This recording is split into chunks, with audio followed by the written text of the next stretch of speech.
okay, he might beat me to death with his wig, but other than that, nothing bad's gonna happen.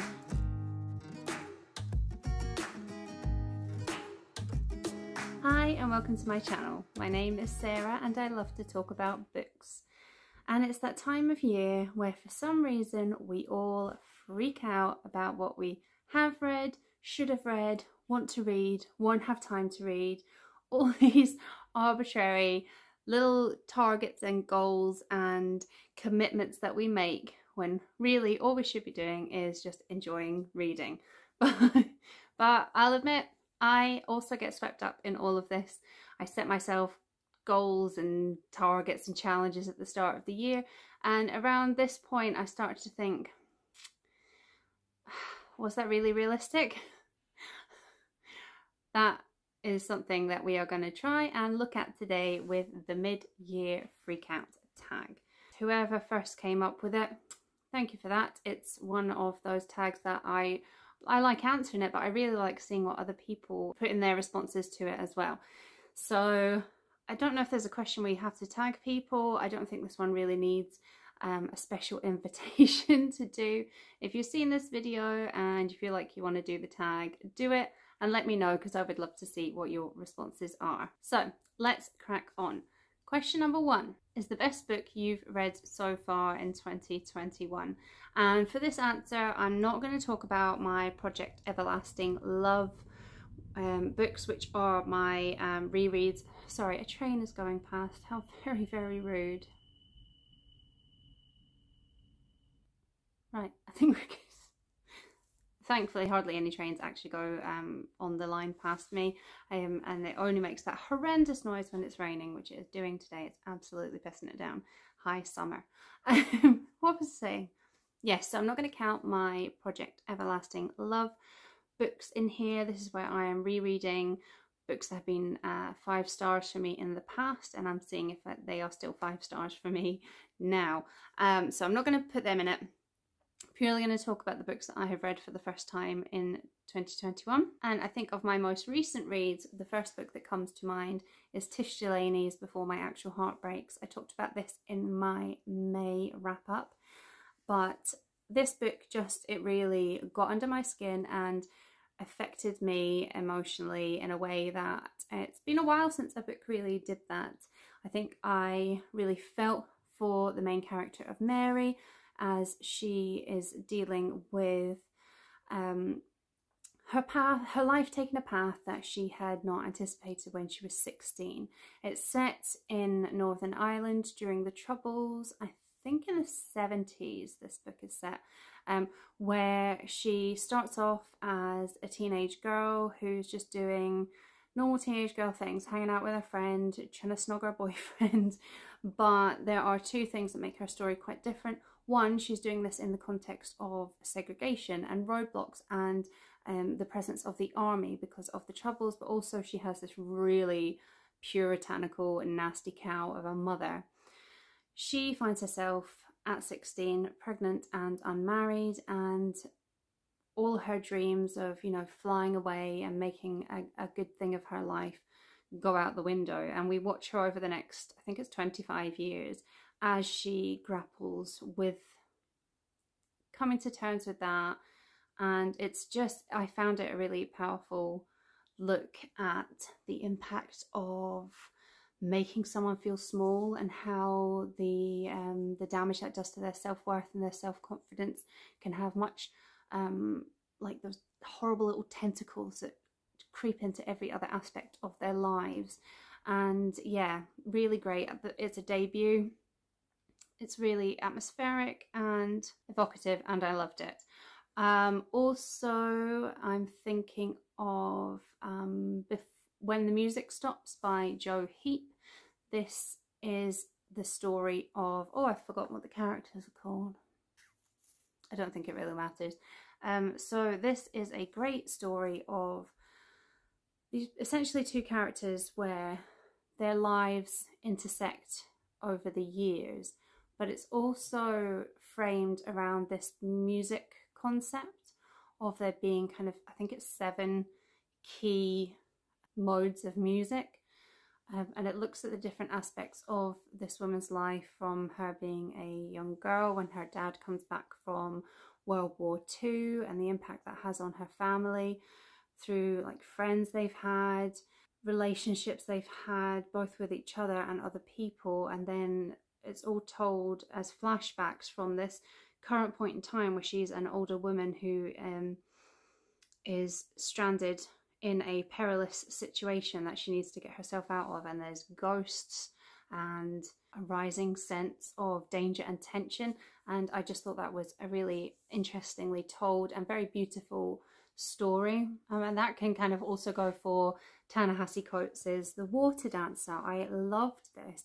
This is the story of it's a magical realism story of a man who is a slave in the southern states of America, and so it's got all of the real historical accuracy of what he would have gone through and trying to escape and finding his way to the Underground Railway and becoming part of that. But it's also got this really beautiful magical realism element where there is something passed down through his ancestors, and it links him to his mother, and it helps him be a part of that Underground Railroad. I thought that was fantastic. Also fantastic was, I've got it here,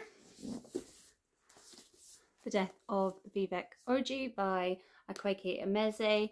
This is a fabulous look at a young man who we know from the title, but we know from the start of the book that he has been found dead on the porch of his family home. And it looks at how he came to end up that way by looking at his changing gender identity and how he expresses that. It's set in Nigeria, where the penalties for being gay or for being trans or any sort of queerness or difference is really, the stakes are so much higher in Nigeria for people who identify differently from the social norms. And it looks at how his parents react to his changing identity, how his friends react, and also just trying to piece together how he has come to have died and be found on the family porch. And it is phenomenal. And also I was happy to see, I think it's the shortlist for the Women's Prize. I haven't been paying enough attention. Either the long list or the short list, that Claire Fuller's Unsettled Ground made it onto there. And I was surprised at this because I literally haven't heard anyone else talk about this book, and I'm really glad it's getting some recognition because I really enjoyed this. This is a look at 50-year-old twins. They have been kept quite insulated with their mother in this dilapidated small holding, and when the mother dies, their life basically falls apart. Things they've believed about their lives, they lose their home, their relationship suffers, and particularly one of the twins, she has been very closeted. I don't think she particularly went to school and things like that, and it's a real struggle for her to try and exist in that outside world. There's some really harrowing stuff that happens in this book, but it's also just incredibly beautifully written. I've read Claire Fuller before, but she didn't strike me as, like, she was a good writer, but she hadn't really made a mark on me. But Unsettled Ground definitely did that. It's really great. So yeah, I've talked for far too long to answer this question, but I can't really pick just one book. I've read some really great books this year. But the next question will probably be a far quicker answer because it is the best sequel you've read so far in 2021. I haven't read any. I don't really do series. I am actually going to be reading books 2 and 3 in a series in the kind of coming months. But in general, I don't really do series. So to give a bit like some sort of substance to this answer, I'm going to talk about authors that I've read second or subsequent books by this year. And the first of those, as I've mentioned, was Claire Fuller, and Unsettled Ground far surpassed her previous book, which I'd read, which was Our Endless Numbered Days, which is a good book, but Unsettled Ground was much, much better. I also read Little Fires Everywhere by Celeste Ng, which I again enjoyed probably more than the first book of hers, which I'd read, which was Everything I Never Told You. So yeah, that was two really nice surprises. I've also read more books by John McGregor, Sarah Moss and Jhumpa Lahiri.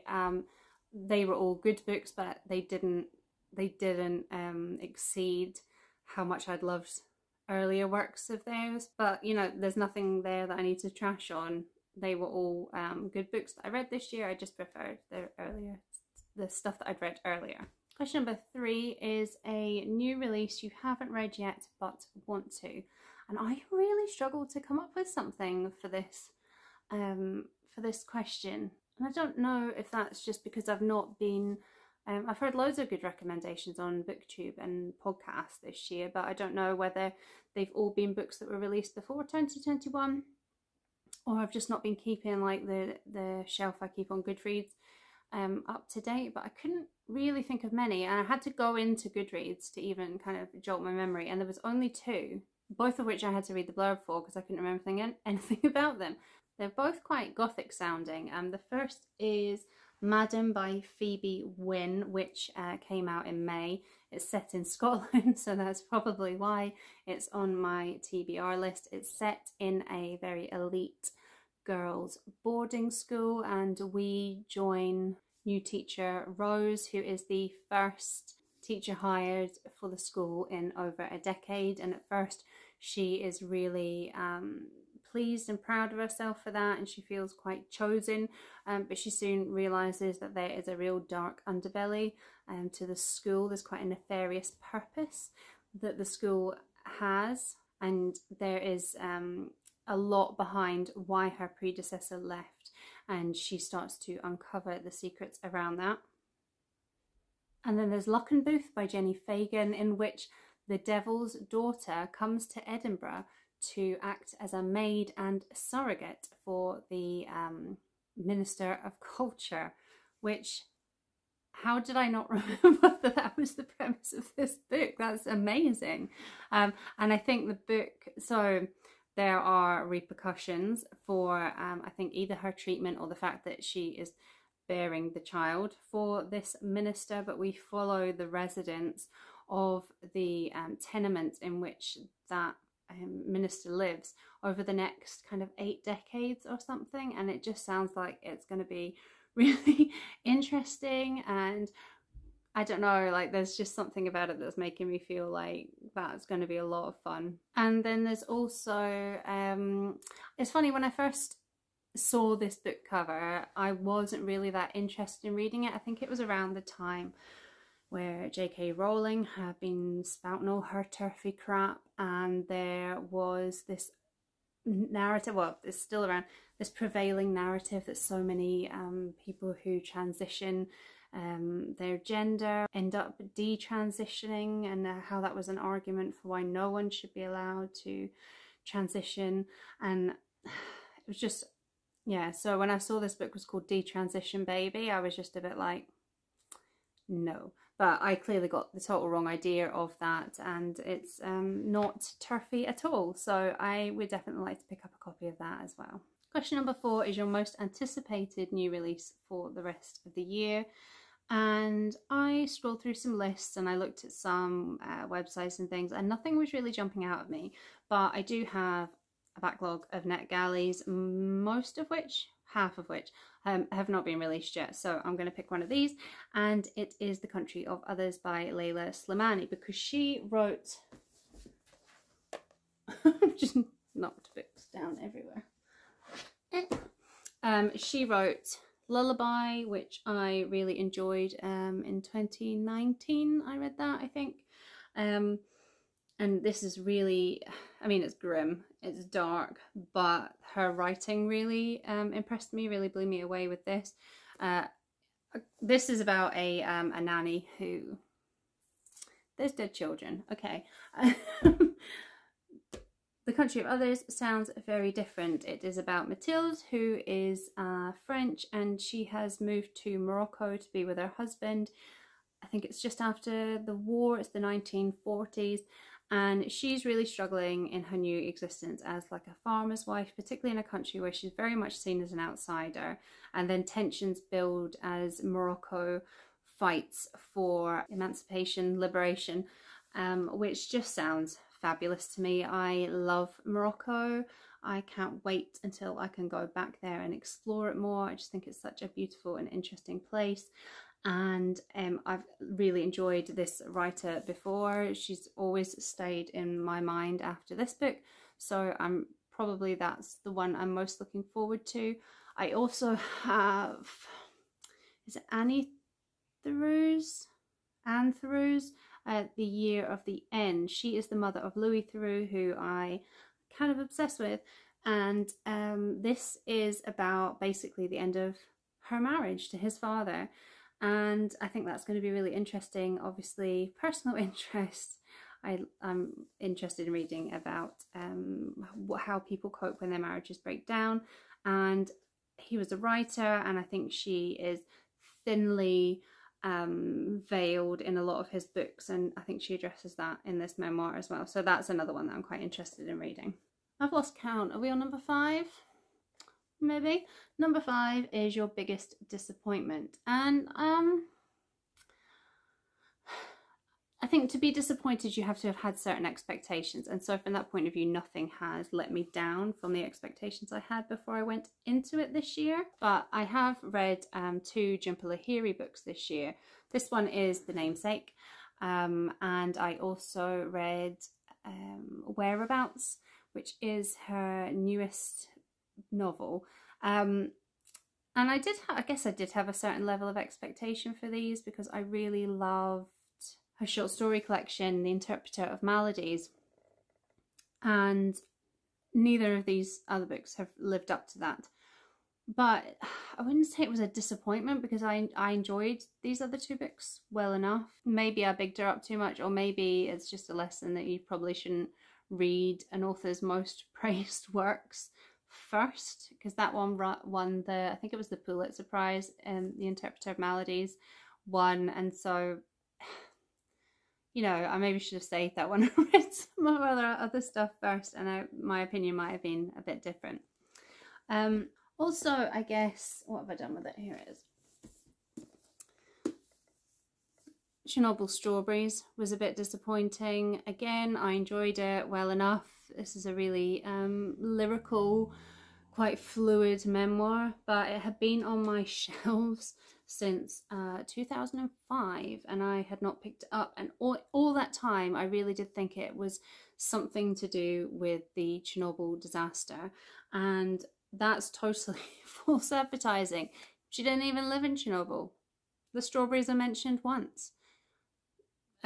So I guess from that point of view, that was a bit disappointing as well. It's a bit of a letdown to wait 16 years to read a book, and then it just has nothing to do with the title, which was the reason you picked it up in the first place. Number 6 is your biggest surprise, and I think for me it was probably Sarah Maine's Alchemy and Rose and The Metal Heart by Caroline Lee.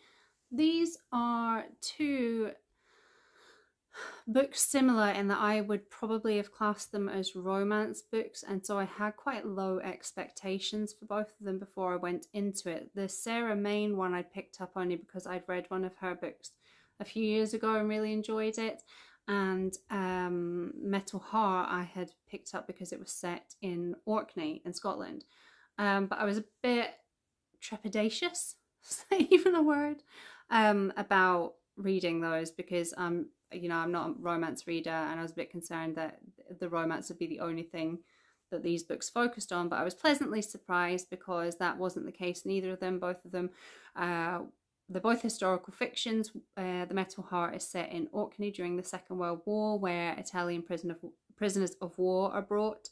And Alchemy and Rose is set in the gold rush of New Zealand back in, I think that's the 1800s.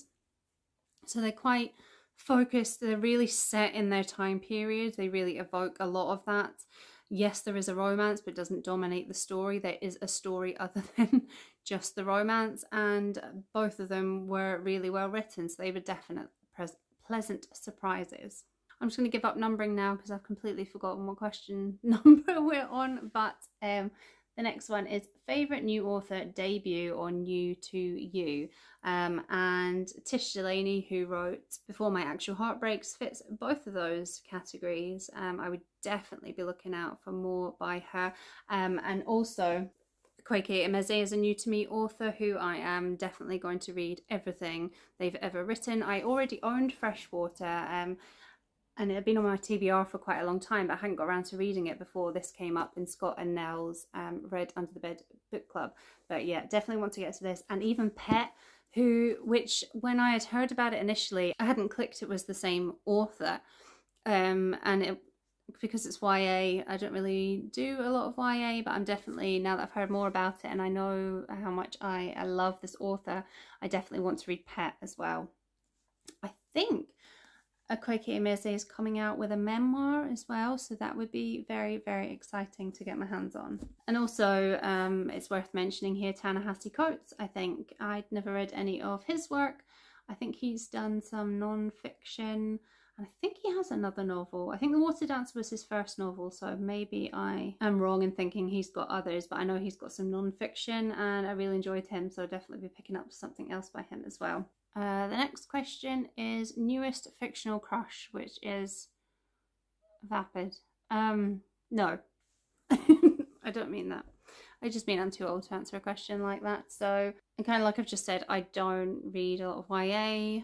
I don't read a lot of romance, I don't read fantasy, and they tend to be the genres where, or maybe like classics as well, where people do tend to get really into some of the characters. I don't really read books where I would crush on someone, so I thought for this one I would just talk about the friend group in The Death of Vivek OG, because I am crushing on that friend group. I would love to be friends with them.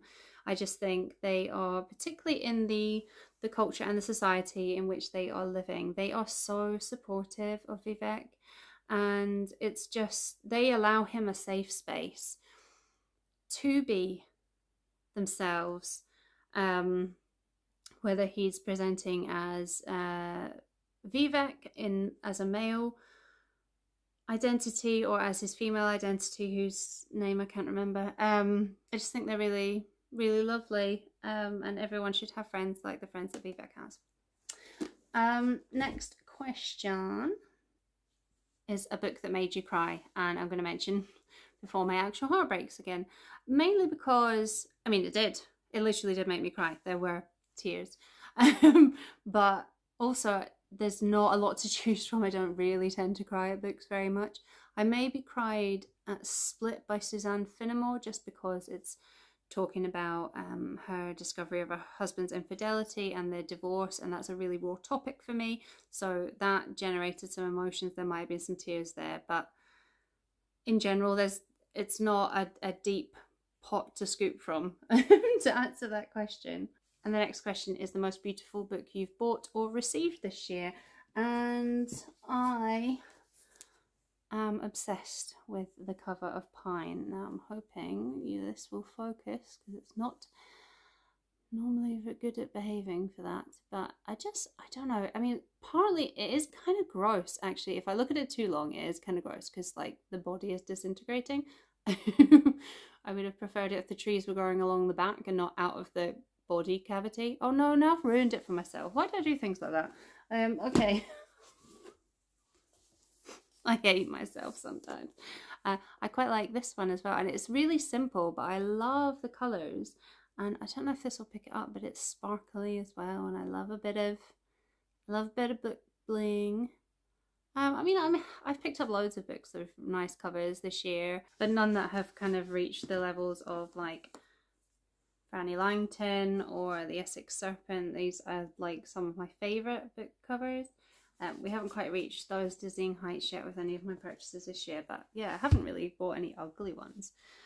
Speaking of ugly, the sun has definitely disappeared, and I don't have the overhead light on in here, so the lighting is getting a bit weird. So let's try and get this done. Well, on the last question anyway, and that is, what books do you need to read by the end of the year? This is adding to that sense of mounting panic. Let's be honest, there are no books that we need to read by any point in time. Even if you have like a buddy read or a commitment, you know, bad things are not going to happen if you don't read that book. I've got a buddy read coming up with Scott from Gunpowder Fiction and Plot. And if I let him down in the buddy read, okay, he might beat me to death with his wig. But other than that, nothing bad's going to happen. Yes, I've got loads of net galleys that I'm still trying to get through, but what's the worst that's going to happen is that my feedback rate goes down. It's not the end of the world. But there are definitely loads of books that I want to read before the end of the year. So yes, buddy read, net galleys. I want to, you know, stick to my commitment that I've made for those. And plus, you know, I want to read all those books. They look really interesting. But just looking through the list of the books that I want to get read this year and the ones I haven't actually done yet, I've just pulled a whole bunch of them out. So we've got Douglas Stewart's Shuggie Bain, because now I'm like literally the worst Scottish person ever because I've not read this yet. This needs to get read. I think this is why I keep putting it off a little bit, because I've got such high expectations for this book. I really, really want to read it, and I'm a little bit scared in case I end up disappointed. So that's one. I also have My Dark Vanessa by Kate Elizabeth Russell. This needs to be read for a few, well, should be read for a few reasons. One, because it's not my book. I've borrowed this off of someone. And two, just because I think it just sounds so dark, but it's covering a really good topic that needs more talked about, and that is the grooming of young girls, and you know how that grooming can be so deep rooted that they might, you know, they don't even years later realize that they've been groomed. I've also got Wild, with stickers, Wild by Cheryl Strayed, purely because I cannot do this. I was hoping to do the West Highland Way when my current work contract ends, but I'm going straight into another job and I am nowhere near fit enough or ready enough to walk the West Highland Way. So I'm going to live vicariously through Cheryl Strayed's hike of I think it's the Pacific Crest Trail instead. And I also have Maggie O'Farrell's I Am, which is her memoir of, is it 17 brushes with death? Death? Yes, death. That didn't sound right to me. I did say it right. Oh my god. Clearly I need caffeine. Yeah, so I really want to get to this before I get on the Maggie O'Farrell fiction bus. What else have I got? The Bass Rock by Evie Wilde. Another book set in Scotland, told over, I think it's 3 timelines, and it's all based around this one. I think it's a house and there's witch trials, I'm sure, and yeah, it just sounds yum. And The Ministress by Jessie Burton, because I haven't read any Jessie Burton yet, so that would be fun to get to. So yeah, like lots of great books still coming up for the rest of the year. I'm glad that I managed to make sure that I don't overload the start of my year with all the books that I really, really want to get to, because I could see that that would maybe make the rest of your year drag. So yeah, I'm just excited about the reading that's coming for the next half of the year. Little bit concerned about maybe losing my reading mojo again, as it happened kind of during April, May, because I'm starting a new job. It's going to involve a really big change to my lifestyle in terms of commuting and all that sort of stuff. So I hope that doesn't have too sharp a knock-on effect on my reading life, because there's so many books that I want to read, and even more than the ones that I've just mentioned. Yeah, I think overall my reading so far this year has been pretty consistent. There haven't been too many like standout wow books, but they've all been a fairly high standard. I think, without wanting to toot my own horn, I do think I'm quite good at picking books that I know are really going to connect with me. They really speak to me. Although I'm a bookish magpie in terms of like I love having them around as part of my house and I love picking them and everything. Even when I'm doing that, I've got a lot more selective about what ones I buy. So I'm a very happy little reader. I've got to this place where I really know myself as a reader. I really know my tastes, And it just feels good to never have that kind of trepidation or that dread, you know, that thing where you pick up a book and you're like, oh, I don't really want to read this, but I told myself I would. I know you shouldn't feel duty bound to read a book. So yeah, less of a mid-year freak out and more of a mid-year just kind of a look back for me. I'm not freaking out. I've read what I've read. I'll get read what I get read, and anything else, I'll just read it next year. If your reading life is stressing you out that much, maybe pick another hobby. That was such an unsupportive thing to say. Don't ditch reading. Just ditch the stress and enjoy your books. And until next time, bye. I'm just waffling now. I've got no idea what I'm talking about. Hopefully in the editing I can piece something together because I have no idea what I'm talking about and I'm hungry now.